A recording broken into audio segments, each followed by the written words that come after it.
Assalamualaikum warahmatullahi wabarakatuh. Alhamdulillah wassalatu wassalamu ala rasulillah amma ba'du. Anak-anakku sekalian, santri Pondok Pesantren Husnul Khotimah 2 Kuningan, kelas 8D, terutama teruntuk Puja Laksana Wijaya. Saya akan menceritakan suatu kisah pada zaman tabi'ut tabi'in. Ada seorang santri yang bernama Ahmad bin Ali bin Muhammad bin Kinani al-Asqalani. Dia menuntut ilmu kepada sang guru yang mempunyai ilmu wawasan syar'i yang cukup luas. Akan tetapi Ahmad ini merasa bahwa dia tidak mampu untuk mengikuti pelajaran yang dia pelajari. Dan dia merasa sangat bodoh. Dia merasa bahwa dirinya itu sangat bodoh. Sehingga suatu ketika dia meminta izin kepada gurunya untuk keluar dari lembaga pendidikan yang dikelola oleh sang guru. Namun sang guru berusaha untuk menahan Ahmad ini, dan dia terus menasihati si Ahmad agar terus berusaha untuk belajar sehingga dapat menerima ilmu yang dia sampaikan. Namun si Ahmad lagi-lagi merasa tidak percaya diri dan terus membujuk sang guru. Sampai suatu ketika sang guru mengizinkan Ahmad untuk keluar dengan satu syarat, dan berpesan kepada Ahmad bahwa dia menitipkan pesan bahwa, wahai anakku, saya hanya titip satu pesan, tidak boleh atau jangan pernah berhenti untuk terus belajar, jangan pernah berhenti untuk terus menuntut ilmu walaupun Anda merasa tidak mampu atau tidak bisa. Akhirnya keluarlah si Ahmad ini, dan dalam perjalanan pulang ternyata tiba-tiba awan mendung, kemudian turun hujan.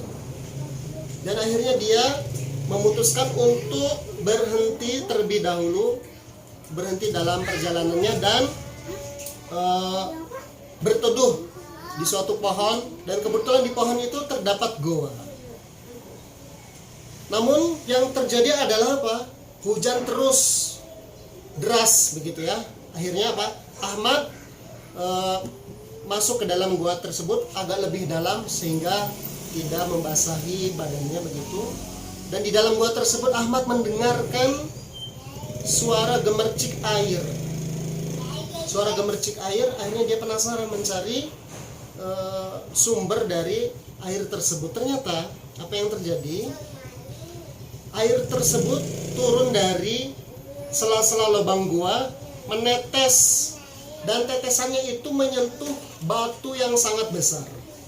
Ternyata ketika dilihat, pas tetesan batu tersebut, batu itu bolong. Ahmad akhirnya tercengang kemudian merenung, bagaimana mungkin batu yang sangat keras dan besar ini bisa berlubang dengan air yang sangat lembut. Kemudian akhirnya dia berpikir, toh bagaimana dengan akal saya, otak saya yang tidak sekeras batu? Masa sih begitu ya? Dalam pikiran dia, masa sih tidak bisa menyerap begitu? Akhirnya apa?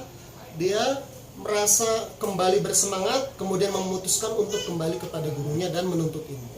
Singkat cerita, Ahmad kembali kepada gurunya, menuntut ilmu dengan tekun, dan alhamdulillah, masya Allah, tabarakallah, sampai Ahmad menjadi ulama besar ya. Dan yang kita kenal dengan siapa? Ibnu Hajar al-Asqalani. Ibnu artinya batu, al-Hajar batu ya. Ibnu anak, al-Hajar batu. Al-Asqalani dari al-Asqalani. Jadi Ibnu Hajar al-Asqalani ini mempunyai karya yang sangat besar. Di antara karya yang fenomenal adalah ada Fathul Bari ya. Kemudian Bulughul Maram ya, yang bisa kita baca sampai dengan detik ini. Artinya apa? Bahwa anak-anakku sekalian, bagi teman-teman ya, anak-anakku, jangan pernah merasa diri tidak mampu atau tidak bisa. Terus saja belajar, dan titip pesan ya, terutama untuk Puja, kalaupun merasa untuk pelajaran, misalkan di pelajaran tafsir yang Ustaz ajarkan merasa kurang mampu, Ustaz katakan tidak apa-apa. antum silakan tekuni setekun-tekunnya pelajaran yang antum sukai.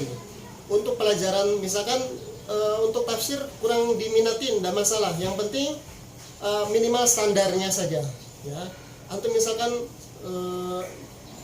mau fokus di matematika, silakan. Ya, antum tekuni di matematika. Namun untuk pelajaran yang lain distandarkan saja, tidak perlu ngoyo, istilah bahasa Jawa gitu ya. Mudah-mudahan bermanfaat video yang singkat ini. Akhirul kalam, assalamualaikum warahmatullahi wabarakatuh.